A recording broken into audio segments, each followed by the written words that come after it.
विजयनगर के महाराज राणा विजय सिंह बेहद दयालु, न्यायप्रिय और प्रजा का ध्यान रखने वाले थे। उनके राज्य में प्रजा बहुत ही सुखी थी। एक दिन दरबार में द्वारपाल ने आकर सूचना दी, महाराज की जय हो, महाराज की जय हो। कहो द्वारपाल, क्या समाचार लाए हो? महाराज, प्रजा के कुछ लोग फरियाद लेकर आए हैं, आपसे भेंट करना चाहते हैं। उन्हें आदर सहित तुरंत दरबार में लाया जाए। जो आज्ञा महाराज। महाराज की जय हो, महाराज की जय हो। हे प्रजाजनों, आपको क्या कष्ट है? महाराज, राज्य में हमें किसी प्रकार का कोई कष्ट नहीं है, लेकिन कुछ दिनों से एक आदमखोर बाघ बस्ती के कई लोगों की जान ले चुका है। उस आदमखोर बाघ से हमारी रक्षा कीजिए महाराज। आप निर्भय होकर अपनी बस्ती में जाएं। कल सूरज छिपने से पहले उस आदमखोर बाघ का खात्मा कर दिया जाएगा।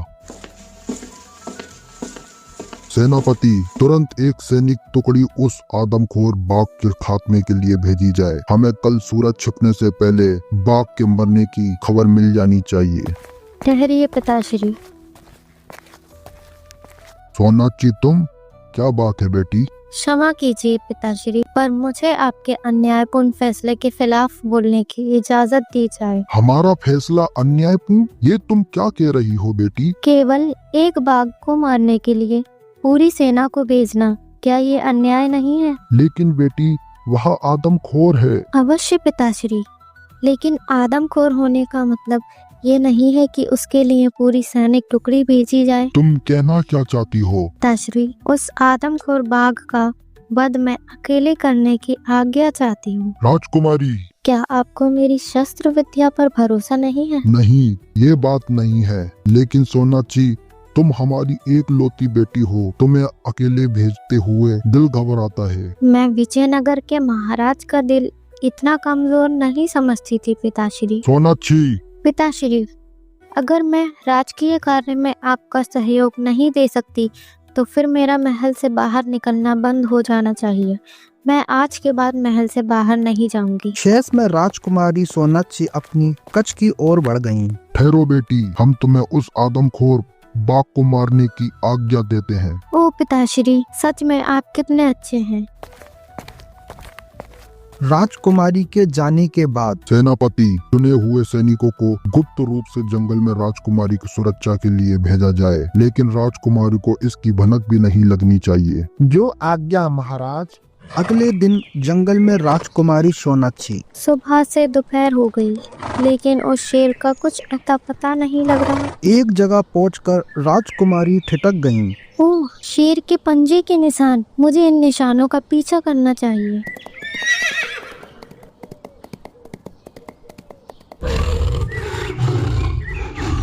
लगता है उस शेर ने मुझे देख लिया है।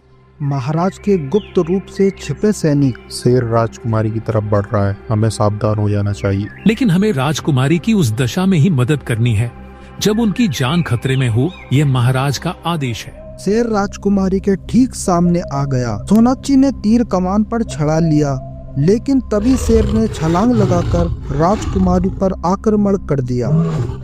शेर के छलांग लगाने की वजह से सोनाक्षी का निशाना चूक गया और तभी एक चीख जंगल में गूंज गई।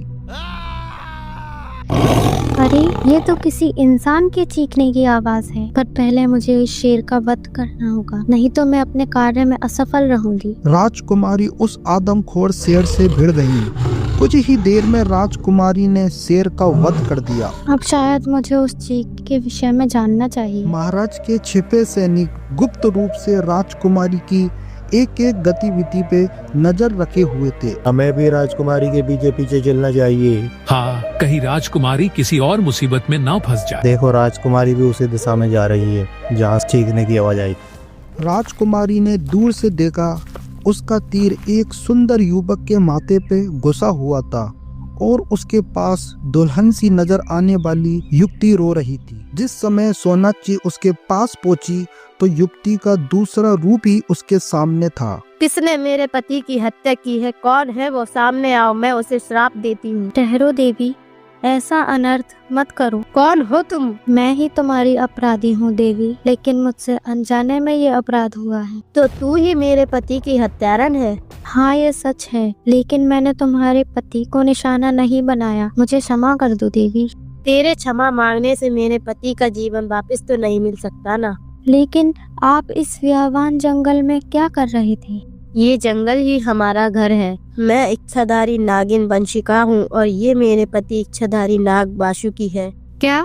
आज नाग पंचमी थी। पिछली नाग पंचमी को हमारी शादी हुई थी, इसलिए हम आज विवाह की पहली सालगिरह मना रहे थे। मानव रूप में हम दोनों नाग नृत्य कर रहे थे कि तुम्हारा तीर आकर मेरे पति के प्राण ले गया। हे इच्छाधारी नागिन, मुझे अनजाने में हुई इस भूल का बेहद अफसोस है। मुझे क्षमा कर दो देवी। क्षमा?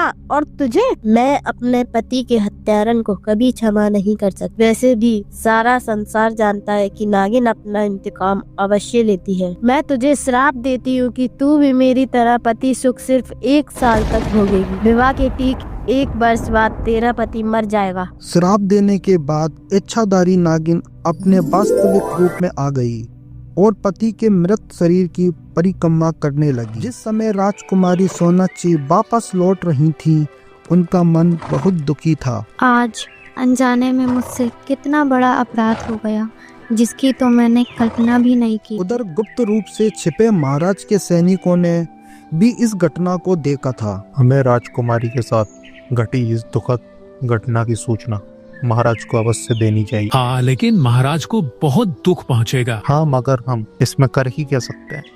सैनिकों ने महाराज राणा विजय सिंह को इसकी सूचना दे दी। ओह, भाग्य ने हमारी बेटी के साथ कितना क्रूर मजाक किया है। महाराज, अगर इस घटना की खबर दशमेश नगर के महाराज जयचंद को लग गई तो वे अपने पुत्र राजकुमार प्रियवंश का विवाह हमारी राजकुमारी से।